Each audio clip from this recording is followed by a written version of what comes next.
Bill Little here with Rescue American Ministries here in Chisinau, Romania, and um, we've been in the book of Zechariah, but I want to take a little side uh, track here. I think we need to look a little bit in the book of Habakkuk, not primarily of where I was going, and yet it is connected also. We've been looking at the prophets and the prophecies of the Old Testament, and especially those that relate to the end times. And so that's the study of what you call it, eschatology, talking about the end time studies and the coming of the Lord, the rapture, and all those things, and of which mostly we find in the book of Revelation, but also in some other books. And we find that much of what makes up Revelation is already mentioned and already given back in the Old Testament, and it's brought together in the book of Revelation. God gave it to John and put it all together there, along with some maybe some additional things that were not detailed in the Old Testament. But to be able to have a good understanding, it's good to have these Old Testament prophets and their work and their prophecies you already studied out. And so we're going to look, though, with things that's going on in the world. I felt like maybe we need to go to Habakkuk. And this is a book not many people know about. If you've seen it and you don't know, never read it, studied it, heard it talked about before, you might think you're looking at the book of Habakkuk, Habakkuk, but it's pronounced Habakkuk. And so we are getting ready to start with verse 1 in chapter 1 today, and we'll go through this book. It's very unusual, different from most or any other book in the Bible, really. Habakkuk was a prophet that was having a hard time understanding why God was not dealing with the sins that was going on in Israel and Jerusalem. And there's a lot of uncertainty about exactly when he lived, just very little known about him, exactly where he's from. But I'm convinced that it was time. And I think, of course, it's an outside chance. It could have been the Assyrians he was talking about, but I don't think so. I think he's probably talking about the coming armies of Babylon. And matter of fact, I think that's stated at one point. At any rate, God says he's bringing these people. Yeah, it's the Chaldeans, the Babylonians that are coming. I hadn't got my study done all the way over there. I've read the book and studied it many years ago, but it's been a good while.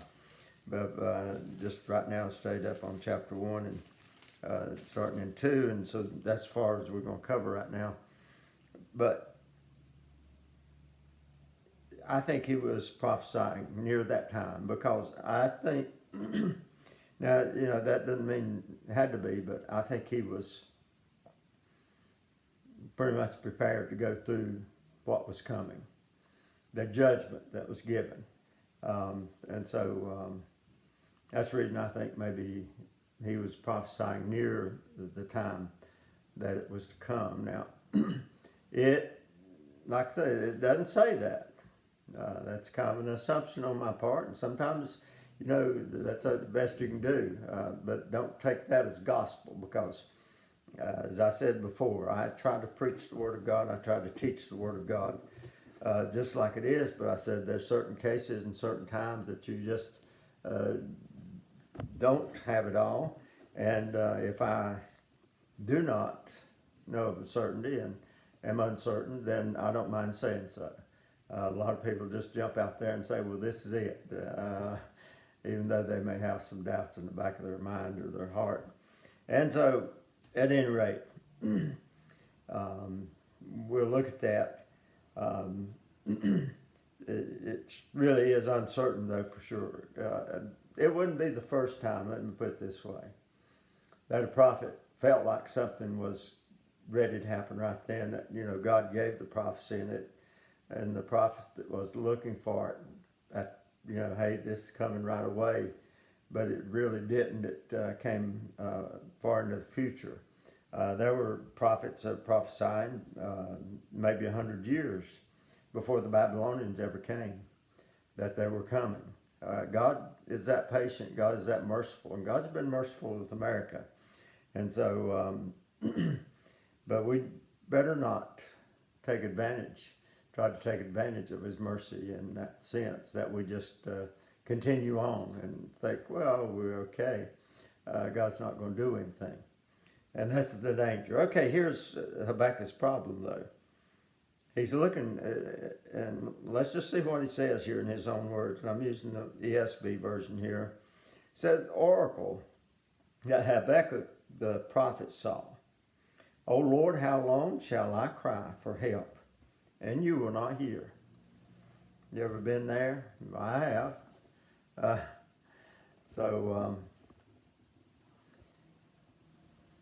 Or cry to you violence, and you will not save. Why do you make me see iniquity, and why do you idly look at wrong? Destruction and violence are before me. Strife and contention arise. So the law is paralyzed, and justice never goes forth. For the wicked surround the righteous, so justice goes forth perverted. Now, boy, if that don't express the day that we're living in, I don't know what does. It was given to the nation of Judah there in Jerusalem, and about the warning that was coming. But here, Habakkuk, the Babylonians are not there at this time, and God said, I'm taking care of the situation. We'll see a little bit later on. Right now, Habakkuk's having a problem. He's saying, well, God, why? I don't understand why you're not listening. I've been crying out to you about all this sin, to do something about all this sin in the land. And what you had was the leaders, wicked leaders mostly, but you had the wicked business practices, people being cheated, and it was just the rich were taking advantage of the poor excessively. I mean, that's always a problem to some extent, but it was a real problem there, and there was nothing being done about it. You had basically a law. You had God's law, but it was not being honored.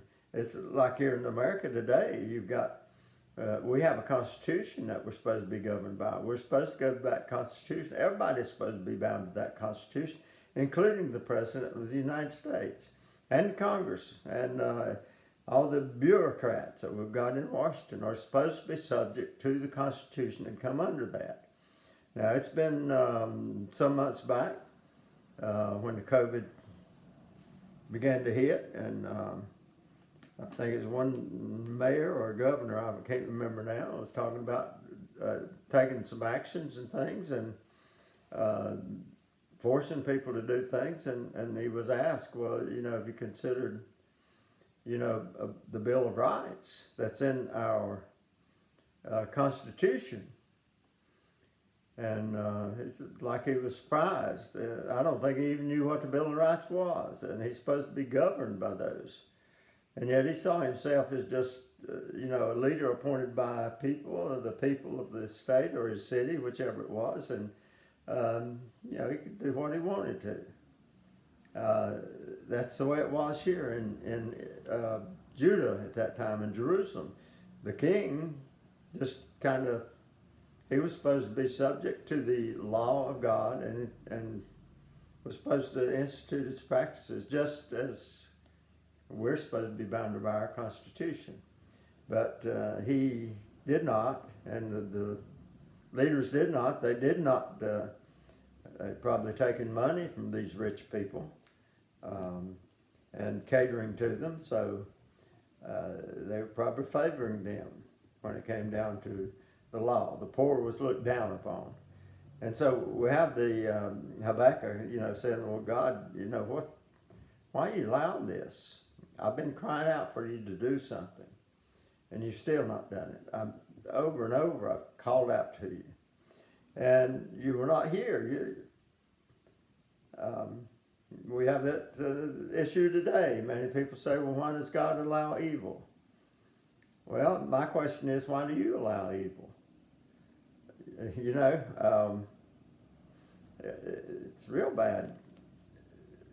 In some instances, you've got groups of people that will speak out. You've got pastors and preachers and that will preach against sin for 4 years and preach against all these things.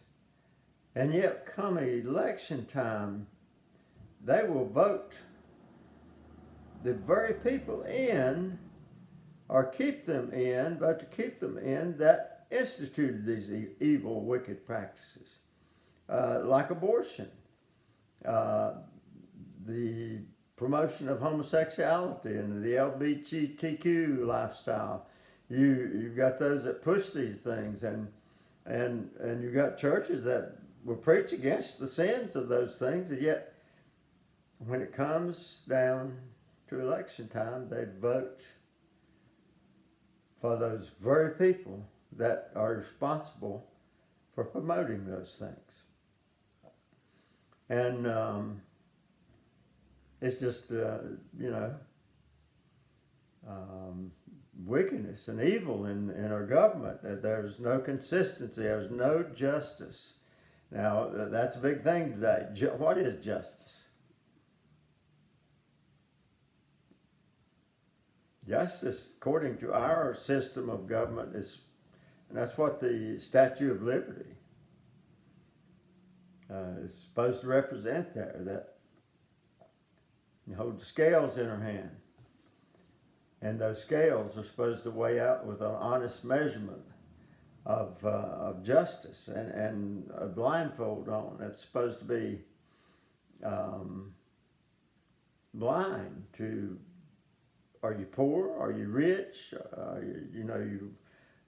This ethnic group or that ethnic group, this color of skin, that color of skin, all these other things that come into it. Does that come into play when it comes to the justice? Well, unfortunately, it does at times, but not near as much as some people, and not the way that some people pretend to be. It's you take Black Lives Matter, for instance. I don't mind speaking out against them and about them. You take Antifa. Now they've got their, I just saw their propaganda video that they put out, telling all kinds of lies, that they're not really, Antifa is not really an organization. Well, don't tell me that all these crowds of people just happen to show up the same day to a big protest and riot and looting and burning, and they get it started. And that's what they've done better than anything else. They're not always the ones doing it, but they get it started, and then they, get others going, and they do all the dirty work then. And so don't tell me that this is done with no organization, that there's no such thing as an Antifa group with no leadership. There has to be. I mean, there's no other way. Somebody has to alert them. Somebody has to prepare them. During the riots of last year or so, then they said that there's pallets of bricks and stuff shipped in, to use to throw and smash windows and everything else, and throw at police. So that's nonsense, and it's a lie. But people will cry out against justice, and now, and honestly, I'm 74 years old now. I've been around a long time.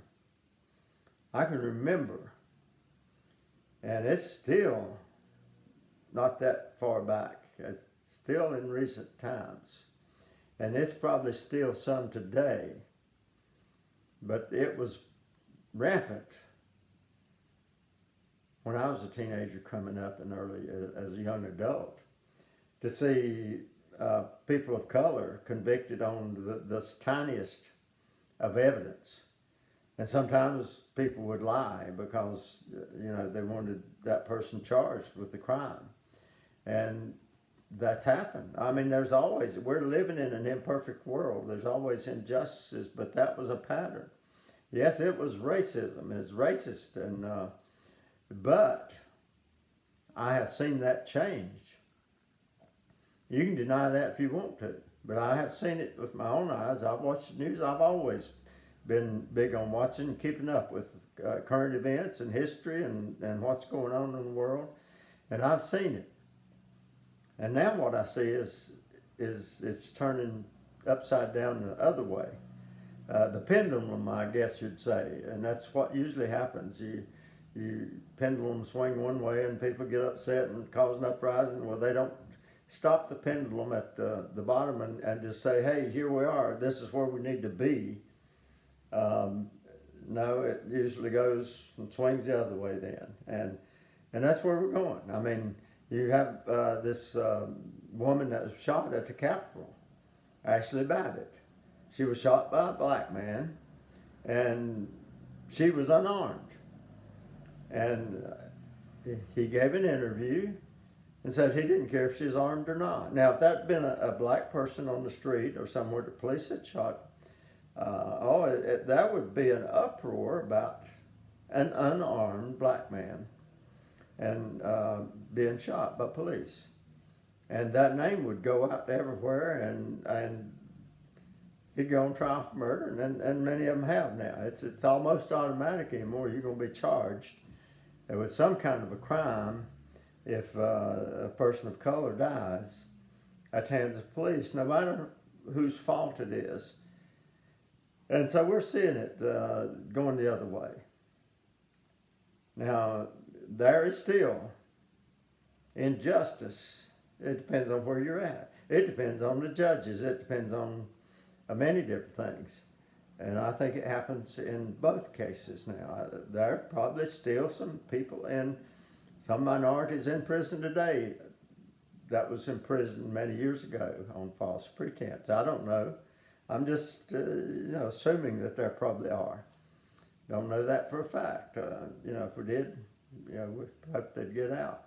But there's been a lot released that, if they didn't, there's pretty good evidence they didn't commit anything, then they should have been among those that was released recently. If they didn't, they released the wrong ones because there's a lot of criminals, a lot of murderers, and some have already murdered after they've let them out early. So, but there's injustices, and I don't want to spend too much time on that. There's all kinds of injustices in the world, not just racial injustice and all this other stuff. There's always injustice. If you've never faced any injustice, you're either, living in a fairy tale place, you're not aware of what's going on. I don't know. I think everybody faces some injustice at some point. It may be minor, it may be major. But, it doesn't matter what color your skin is. It doesn't matter of any of that.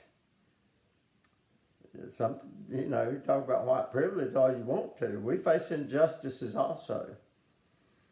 And, I can go all the way back to grade school, getting a spanking. Why? Because we were in the auditorium. And I think we was on the next to the last row back, maybe. I can't remember. There may have been a few more back there, but we were towards the back. Well, there's a couple of boys sitting behind me and my friends, and they kept thumping my ear pretty hard. And so I turned around and, tell them to quit. I never did a thing, except turn around and tell them to quit. Well, it continued. And I turned around and got a little more forceful. I said, with my voice, you better quit. Well, next thing I know, the teachers got me and my friends up take us to the classroom, we get a spanking. Yeah, we used to get whippings back then. And nothing done to the other kids. We explained what happened. You know, they're the ones that was doing the ill deeds, but we're the ones that got the spanking. So that's a minor thing, injustice in a way, but it wasn't for me at the time. And, you know, we've been into restaurants before. My wife and I have gone in, and we've ordered. And we've gone in sometimes, and we've sat down, and it's like we're invisible. Now, if that happens to a person of color, most of them are going to automatically. I don't paint everybody the same way. I know there's good people. I've got good friends of color, both Hispanic, black, whatever. And, you know, we're not all the same. All white people are not the same, regardless of what many black people think. And vice versa. We're not all the same just because we have the same color of skin. We're not all the same because we have a different color of skin. We're not all different because we have a different color of skin. Many of us are the same inside, even though our skin may be different. So, these things happen. But I'm talking, and what was going on in Habakkuk's day were major injustices against the poor. And they could get no justice. Excuse me.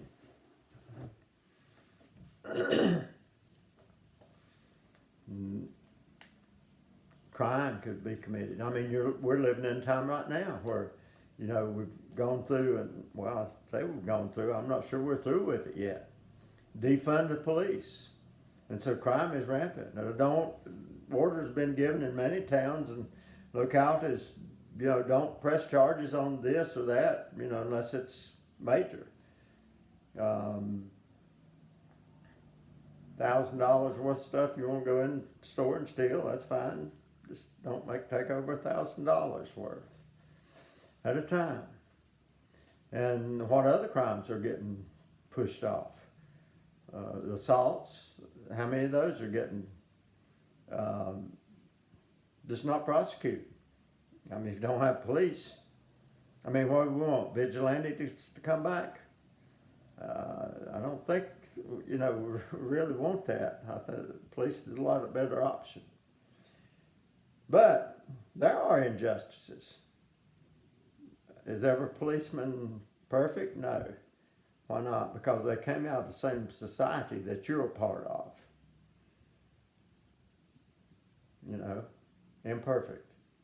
And so some of them are going to slip through that shouldn't belong there. And so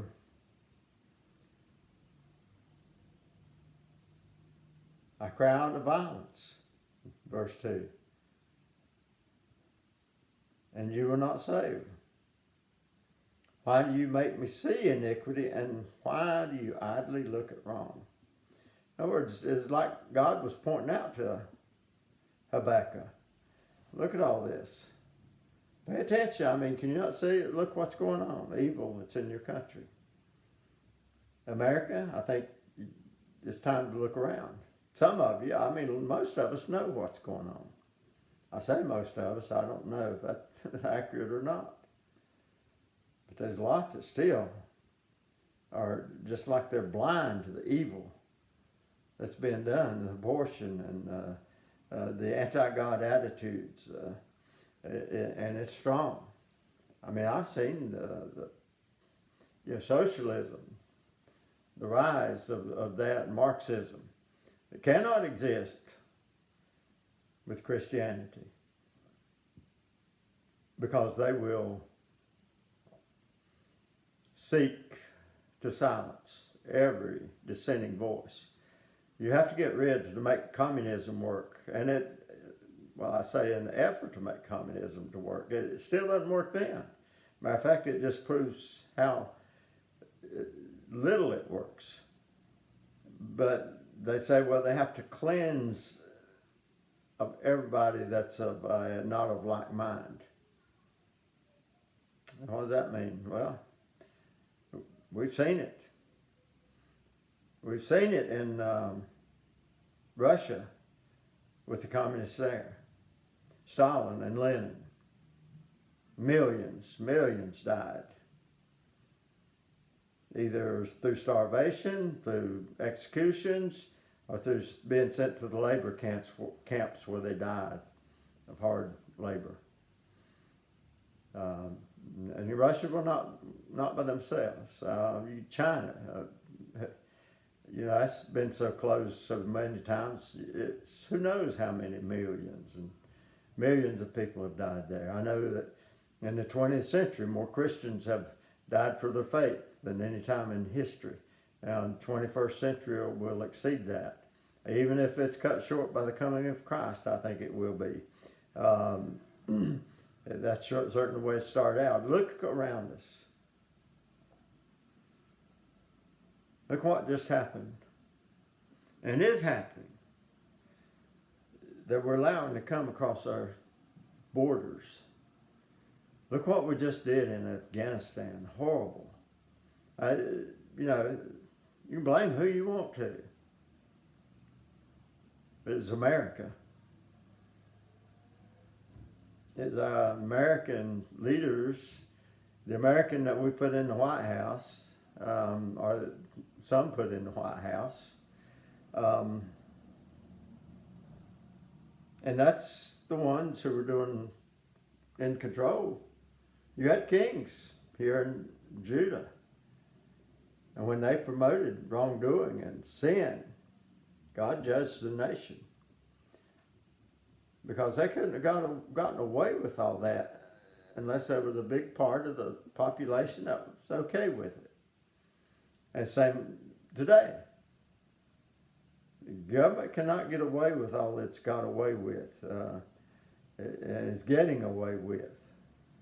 If there were not enough people in the country saying, well, that's not a problem for me. Or even they're in favor of it. And many of them, I promise you, would have no problem sending me or you, if you're a strong believer in Christ, to prison. That strip us of our rights to vote because they think we don't have enough sense to vote, I guess. Send us to prison because we're poison to their proposed way of life and socialism and Marxism. Because we speak out against the cruelty, because those things, you talk about injustice, those are the most unjust societies you can find. And there's always going to be, they talk about the rich, there's always going to be rich and poor. And there'll be many rich. The people that's in the movement, really, they're going to survive. They're not going to live like you. You think everything's going to be spread out evenly? You're greatly mistaken, my goodness. I say there are times about gone, and I spend a little more time on that maybe than I meant to, but I'm trying to get the point across that America is in pretty much the situation that Judah was here many centuries ago. And we look around, we look around and say, well, God, I can't believe you're not doing anything about this. Why are you not doing anything? Well, he is. And that's what he's going to tell Habakkuk here as we pick up the next time. He assures Habakkuk, I'm doing something, you don't even see it. You don't know anything about it. There's things going on in America today. God's doing some things. And most people don't even see it. Judgment's coming. God's been trying to get your attention for a long time. And we won't argue about smaller things. But we'll pick up here in verse 5 next week. Not next week. I hope I try to do them more often than that. Dale Little, Rescue America Ministries.